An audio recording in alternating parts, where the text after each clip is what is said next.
Last time I covered Sniperwolf, I ended up calling her out for being rude to a family who simply couldn't afford groceries in front of her in line while she was vlogging. She ended up responding to that, and in that response, it seems like she was lying. That's all in the past now, but the question is, has she gotten any better? Well, I mean, it doesn't seem like it at first, but when the entire internet starts putting pressure on her, maybe a little bit. But I mean, the story just has so many weird twists and turns, and it's one of those stories where it's just like, of course, YouTubers are behind the story. I somehow missed this entire situation while I was on vacation, but because of how simply weird it is, I wanted to cover it. And also, if I missed it, I'm assuming a lot of people also missed it. So most of you guys know who Sniperwolf is if you're a longtime user of YouTube. She started off as one of those Call of Duty gamer girl channels who ended up being in controversy 24/7 for like a whole plethora of reasons. But recently, or well, in the last 4 years, she's basically graduated into becoming like the largest reaction channel ever. But how did the situation that we're covering today start? Well, a couple weeks ago, Adam22 ended up making a Make-A-Wish style video for a little girl by the name of Kira on the No Jumper channel, who was 10 years old at the time, who has sadly passed away. I'll be linking the GoFundMe in the top of the link of the description down below and in the top of the pinned comment. This video was titled Making a 10-Year-Old's Final Wish Come True. Adam22 asked this question. Who's your favorite person you follow on TikTok? Sniperwolf. She's like a really big YouTuber. Who's Sniperwolf. You don't know about her. We gotta show you. You gotta put me on. Adam then tried to get in touch with people who knew Sniperwolf so she could make this connection happen. I worked on the Sniperwolf thing for you. That's crazy. I'm gonna try to get in touch with her. I know some people who know her, so hopefully we can make it happen. Wait, really? So Adam then ended up somehow connecting Kira's mom to Sniperwolf. And this is where this conversation happened, where Sniperwolf messaged the mother saying, "Hello, would love to send her a video message or chat with her. OMG, hi. OMG, she would love to talk to you. However we can. Thank you, thank you. Hi, would love to talk tomorrow if that's okay. If that doesn't disrupt your Christmas, yes, please." So as you see, Sniperwolf reached out. She made a promise. She set up a time for a call. But what happened? Nothing. But at this point in time, apparently a lot of people were still messaging Sniperwolf and Kira's mom trying to get Kira in contact with Sniperwolf. So Kira's mother posted on her story saying that she set up a time to talk to Sniperwolf. So Sniperwolf then responds by saying, "Hi, please don't post messages. I don't usually do this and I don't want other people to spam me to a video message. Thanks." The mother then apologizes, then Sniperwolf comes back with, "Hey, sorry I didn't have time today. I'll let you know tomorrow. Merry Christmas." Which is an insanely weird message to send because it takes 10 seconds to send that message, but it would take 2 to 5 minutes to do a quick call. And we're talking about a dying child here that could die anytime. It just does not make sense. Why are you promising something that you can't come through with? This sounds a lot like YouTubers doing brand deals, but instead of a brand deal, it's a dying child. I have a lot of experience working with YouTubers. My side business, I sell brand deals for other YouTubers and have them do it. So I deal with a lot of YouTubers on a daily basis, and YouTubers, they love to overpromise. It's just something about YouTubers. They always overpromise and they always deliver super late. Just a YouTuber thing, I guess. But this is so not acceptable when it comes to a dying child. And I'm so sorry that I'm laughing. It's just so ridiculous. The entirety of the internet keeps calling out Sniperwolf for being a person, and she does nothing but prove that she's person. It's just, this is just not the time nor place to be dropping the ball like that. Why say yes if you're just going to blow them off? But the mother tried again by saying, "Hey, Kira's up. I don't know if you're around. Hey, sorry, won't be home for another 2 hours. Might be too late. We can keep trying, but my days are usually busy." What do you think the days of a mother taking care of a dying child is? It's not like they have all the time in the world.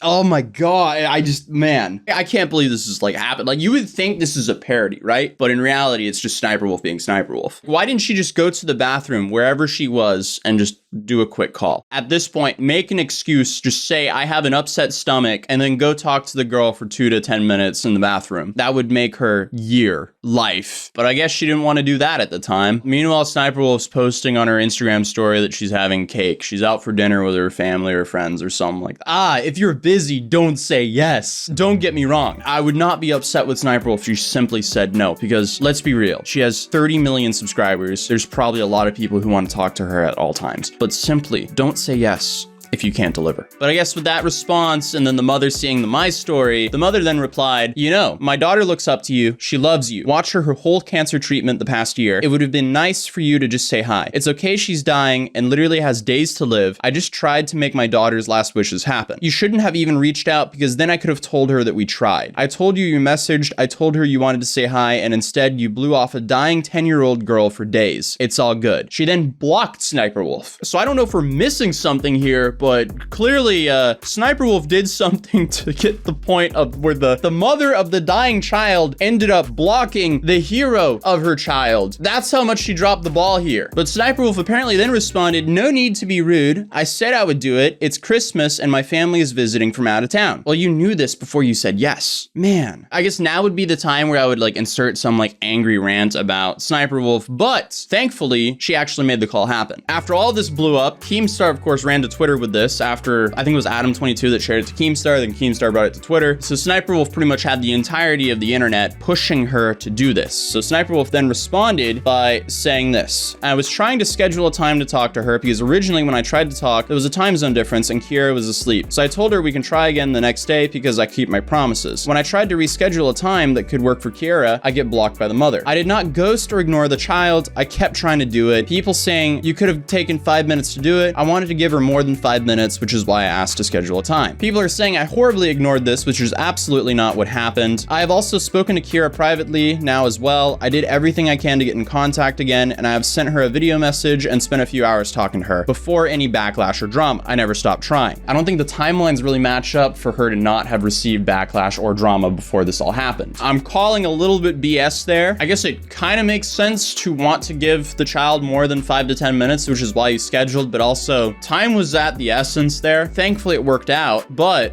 it could have not worked out, which is probably why the mother got so frustrated and ended up blocking her in the first place. But Sniperwolf also donated $5,000 to the GoFundMe I mentioned earlier. So my respect for Sniperwolf, it was already down here, but she raised it up here a little bit, but then she dropped it right through the floor again because, I mean, like, of course she had to go to Twitter and start having a meltdown. So out of nowhere, she starts attacking Adam22, who is the guy who set this all up to begin with. So she tweets out, "Adam22, I have no idea who you are, but you said you tried to get me to meet Kiera. Why are you lying about contacting me and say I didn't respond? There's no message from you on Instagram, and I don't usually use Twitter."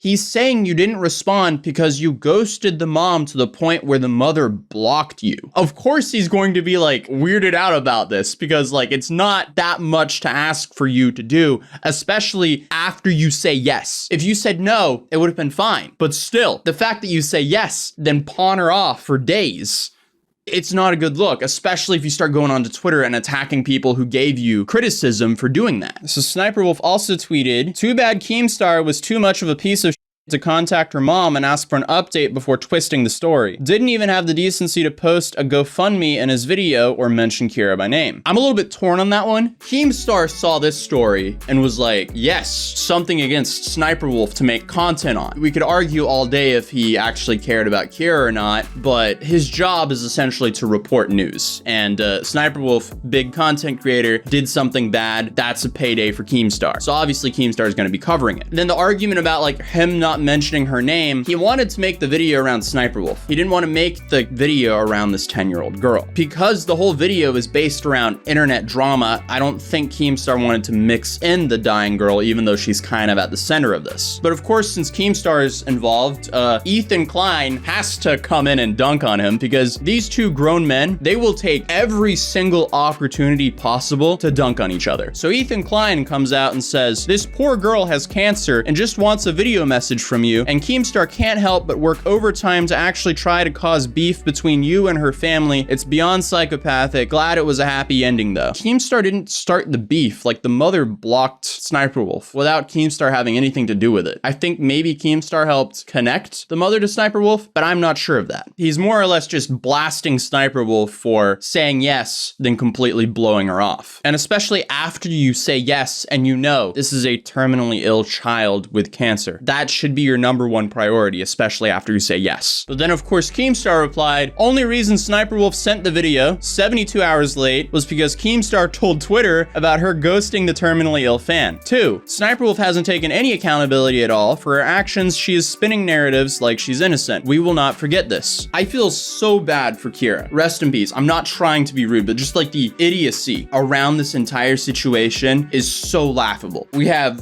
fully grown adults beefing about this. But also, I mean, the Ethan Klein comment, right? Of course he's taking any opportunity to dunk on Keemstar, but he ended it by saying, "Glad this has a happy ending though." It doesn't have a happy ending. At the end of the day, Kira passed, sadly. That's not a happy ending whatsoever. Sure, it's a good thing that Sniperwolf finally got her together and actually talked to the girl, but still, it's not a happy ending whatsoever. So rest in peace, Kira. Again, I'll be linking the GoFundMe in the description down below. And also, even though it wasn't a happy ending, I'm sure she was very grateful for people like Adam22 who went out of his way to make her last wishes come true. Overall, this is just such a very weird thing to happen between a bunch of YouTubers around a very unfortunate situation. But anyway, I'm back from vacation. We'll be posting a whole lot more in the future, and I'll see you guys in the next video. Peace.